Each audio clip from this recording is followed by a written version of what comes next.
दोस्तों अपन देख रहे types of wind turbine. First part में देखा था इंट्रोडक्शन ऑफ विंड टरबाइन। अभी सेकंड पार्ट में अपना टाइप्स ऑफ विंड टरबाइन। ये वीडियो पूरा देखिएगा और लाइक और सब्सक्राइब करिएगा। Types of wind turbine.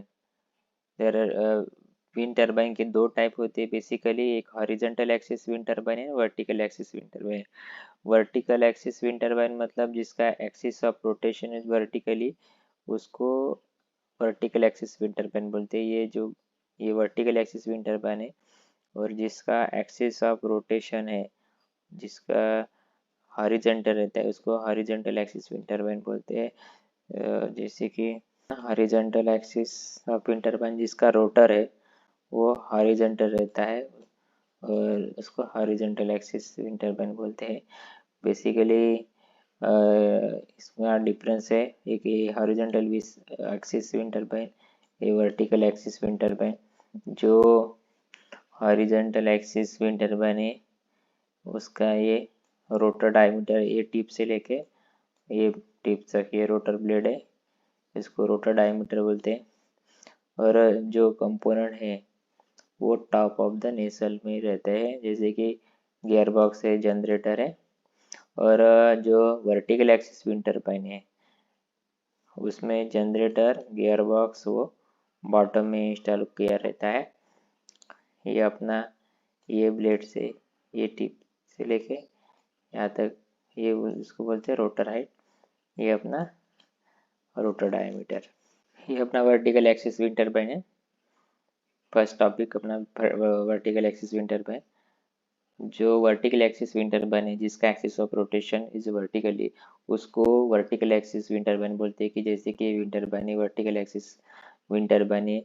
और इस डिफरेंट टाइप्स ऑफ इसका ये ब्लेड डिजाइनिंग है, जैसे कि 7 years type, Darius rotor, H Darius, helix shape, ये उसका ब्लेड डिजाइनिंग है।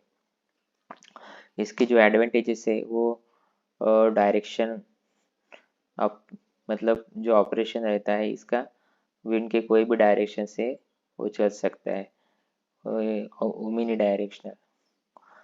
WTG vertical axis wind turbine operate in all direction.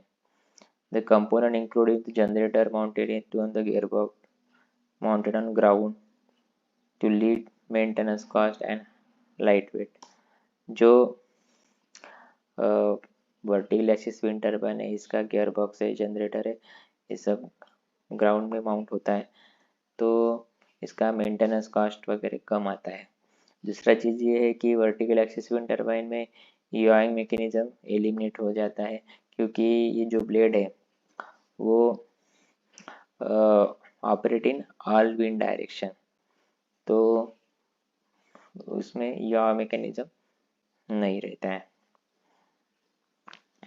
के जो डिसएडवांटेजेस है, जैसे कि blade are very close to the ground, तो ब्लेड इसके very close to the ground रहेंगे तो इधर लेस विंड लगेगी एज कम्पेयर टू टॉप, तो इसका जो जनरेशन है वो कम हो जाएगा। दूसरा चीज़ है कि इसका जो wind speed high wind speed evolution में वो हॉरिजॉन्टल एक्सिस से कम पावर जनरेट होगा। और ये ब्लेड की वेट ज़्यादा होने की वजह से इसका जो सेफ स्टार्टिंग है वो इसका पुअर है। और इसका जो कुछ मेंटेनेंस करना रहेगा, इस जैसे कि इसका बेरिंग चेंज करना है, जैसे कि इसका ये बेरिंग चेंज करना है, बेरिंग चेंज करना होगा तो ये पूरा ब्लेड को नीचे उतारना पड़ेगा, तो इसका मेंटेनेंस कॉस्ट बढ़ जाएगा। और जो इसका जो सपोर्ट है, इसको ऐसा टॉप को ऐसा सपोर्ट रिक्वायर्ड है, नो सक्सेसफुल ऑफ कमर्शियल, इसका ओवरऑल परफॉर्मेंस कम है। हॉरिजॉन्टल एक्सिस विंड टरबाइन, ये अपना हॉरिजॉन्टल एक्सिस विंड टरबाइन है। जैसे कि axis of rotation of rotor is horizontally, उसको हॉरिजॉन्टल एक्सिस विंड टरबाइन बोलते हैं। जैसे कि इसके दो टाइप्स है हॉरिजॉन्टल एक्सिस विंड टरबाइन के, एक अप विंड टाइप और एक down wind type. Up wind type और डाउन विंड टाइप मतलब जो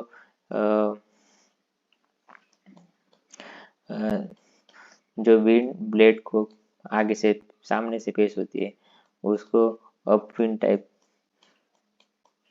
विंड टर्बाइन बोलते हैं, और जिसको पीछे से फेस होती है उसको उसको बोलते हैं डाउन विंड टाइप। तो up wind type wind turbine में शैडो इफेक्ट नहीं होता है, लेकिन डाउन विंड टाइप टर्बाइन में शैडो इफेक्ट होता है। और जैसे इसके single blade, two blade, three blade और मल्टी ब्लेड उसका डिजाइनिंग है। ज़्यादातर थ्री ब्लेड टाइप हर वर्टिकल एक्सिस विंड टर्बाइन अभी यूज़ करते हैं। इसके जो एडवांटेजेस है, इसका एफिशिएंसी ज़्यादा है, इसका जो लार्ज टावर है वो leading to expose high wind speed and more power generation, self starting है, परफॉर्मेंस अच्छा है, हाई एफिशिएंसी है, और हॉरिजॉन्टल एक्सिस होने की वजह से और ब्लेड को पूरा विंड फेस होता है, तो इसका परफॉर्मेंस अच्छा है, जनरेशन अच्छा है और सेल्फ स्टार्टिंग है। इसका जो कुछ डिसएडवांटेजेस है, the component are placed in top of the tower lead to difficult to maintenance, difficult to installation, interface with radio wave, tall tower lead to environmental problem। जैसे कि का जो गियर बॉक्स है, जनरेटर है, सब नेसल में install किया रहता है टॉप ऑफ द टावर, मतलब यहाँ ब्लेड का जो हाइट रहता है उसके हिसाब से 80 मीटर, 90 मीटर, चाहे 140 मीटर, 110 मीटर। तो very difficult to install gear box generator, उसके लिए बड़ी बड़ी क्रेन हायर करनी पड़ती है इंस्टॉलेशन के लिए, और उसका मेंटेनेंस भी करना पड़ता है, तो उसका मेंटेनेंस कॉस्ट भी ज़्यादा होता है। और वो interference communications lines, radio wave को भी इंटरफेरेंस होता है। दूसरा चीज़ है कि tall tower lead to environmental problem, जो कोई बर्ड है एक लोकेशन से दूसरे लोकेशन से जो ट्रैवल करते हैं, तो